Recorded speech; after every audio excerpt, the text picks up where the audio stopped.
Bonjour, c'est Marie de Russie, étudiante camerounaise en Fédération de Russie.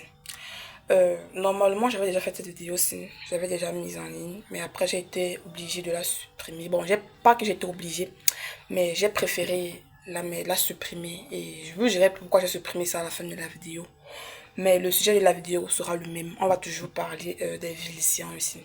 En fait, depuis, je ne postais pas parce que j'étais un peu à court de contenu. Donc, du coup, j'ai trouvé un nouveau contenu qui est de vous faire un peu une sorte d'exposé sur les villes, on va dire, les plus convoitées par les Africains ici en Russie. Je vous dirai le coût de la vie, le coût des études, les universités, la disponibilité du travail. En fait, tout ce que vous devez savoir, tout le nécessaire que vous devez savoir sur ces villes-là. Donc, si le contenu vous plaît, n'hésitez pas à me le dire en commentaire. Également, si vous avez des questions supplémentaires, n'oubliez pas de me le dire en commentaire aussi.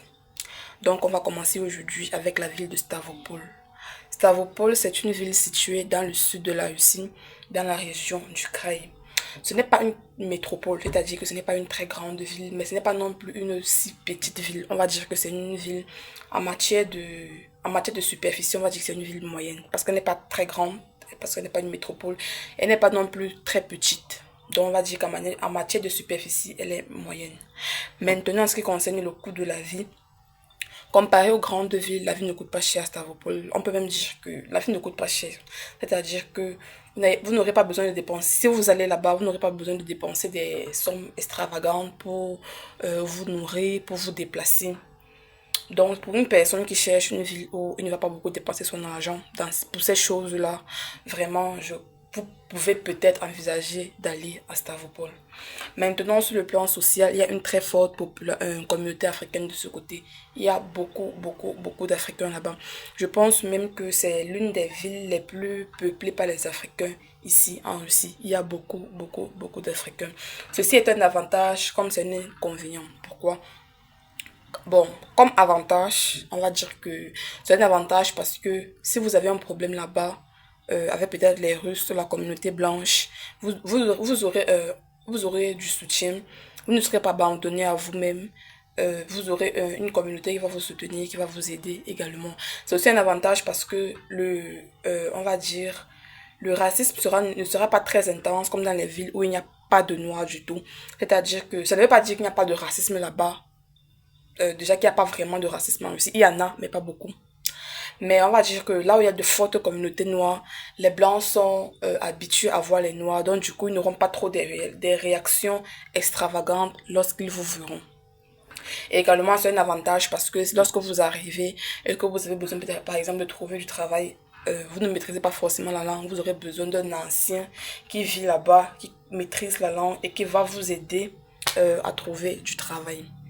Maintenant, on va passer du côté des inconvénients. Pourquoi est-ce que la forte communauté africaine du côté de Stavropol peut constituer un inconvénient? Tout simplement parce que la forte communauté africaine, qui dit forte communauté africaine dit forte présence de la main-d'œuvre pour le travail. Ce qui veut dire que normalement à Stavropol, il y a le travail. On ne va pas dire que c'est où il n'y a pas de travail parce qu'il y a beaucoup d'infrastructures là-bas. Il y a du travail. Mais il y a beaucoup d'Africains, comme je l'ai dit. Ce qui fait que pour trouver le travail là-bas, ça sera un peu dur. Il va falloir vraiment que vous ayez des relations. Pas parce que le travail manque. Il y a le travail. On va dire qu'il y a le travail en quantité normale, comme il devrait avoir le travail dans ce style de ville ici en Russie. Mais la forte présence de la main-d'œuvre, la forte présence de la main-d'œuvre dans le marché de l'emploi, notamment dans la population noire, fait en sorte que le travail à Stavropol est un peu... il faut des relations. Faut pas directement, ce sera pas évident de trouver le travail directement une fois sur le territoire. Il va falloir que vous passez par quelqu'un qui va devoir chercher et tout. Vous allez devoir attendre des semaines, des mois parfois pour pouvoir trouver du travail. Comme je l'ai dit, ça ne veut pas dire qu'il n'y a pas de travail. Il y a le travail à Stavropol en quantité normale, comme il devrait y avoir dans toutes les autres villes. Juste que la forte population africaine dans cette zone-là ne favorise pas la, ne favorise pas la disponibilité du travail. C'est de ça que c'est ça que je veux dire, excusez-moi. Maintenant, on va parler du salaire. ceux qui réussissent à travailler à Stavropol, est-ce que le salaire est élevé? Non. C'est pas un salaire qui va vous permettre de, je sais pas, construire les maisons, louer acheter une voiture, je sais pas. C'est pas un travail qui va vous permettre de faire ça. Le travail de ce côté-là va plus vous permettre de manger, de vous vêtir, de vous distraire un peu. Ça ne veut pas dire que c'est bas. Ce n'est pas bas du tout, mais ce n'est pas haut du tout. On va dire que le salaire est moyen. Le salaire est à la hauteur du coût de la vie de ce côté-là, c'est-à-dire moyen. Ce n'est pas haut, ce n'est pas bas. Le salaire est moyen. Encore que le salaire varie d'une société à une autre. Le salaire varie de la tâche que vous allez avoir à effectuer à une autre. Mais là, je parle de manière générale, d'une manière globale. Le salaire, il est moyen. Il n'est pas très haut, il n'est pas très élevé. Je n'ai pas parlé en termes de chiffres, mais c'est juste que le salaire, il est moyen. Il n'est pas très haut, il n'est pas très élevé. Maintenant, en ce qui concerne les universités, il y a, on va dire, trois principales universités du côté de Stavropol. Il y a l'université agraire de Stavropol. Là-bas, c'est pour les métiers qui ont trait à la zootechnique, à l'agronomie, à l'économie agricole. Et à l'université médicale de Stavropol. Là, comme son nom l'indique, ce sera pour les gens qui veulent faire des études dans le domaine de la santé, les soins infirmiers, la médecine générale et tout ce qui a trait à la santé. Et il y a également l'Université fédérale du Caucase du Nord. Là-bas, c'est pour les filières telles que l'informatique, l'ingénierie, le droit. En fait, il y a plusieurs facultés. Il y a plusieurs facultés dans ces universités-là. Donc, voilà un peu. Et maintenant, ce qui concerne le coût de la scolarité là-bas. C'est vrai que je n'ai pas les chiffres exacts parce qu'on va dire que les chiffres, en fait, ils varient un tout petit peu en fonction de l'année. Oui, parce que généralement, de chaque année, il y a une mise à jour du niveau des universités, ce qui fait en sorte que les coûts de scolarité peuvent changer. Ça ne veut pas dire que ça va forcément changer, mais d'une manière générale, ça peut changer. Je n'ai pas mis le nom précis, et puis l'année prochaine, il change et tout. Mais ce que vous devez savoir, c'est qu'en général, la scolarité ne coûte pas cher là-bas. Que ce soit pour l'année de langue, que ce soit pour les études de médecine, les études d'informatique ou toutes autres études.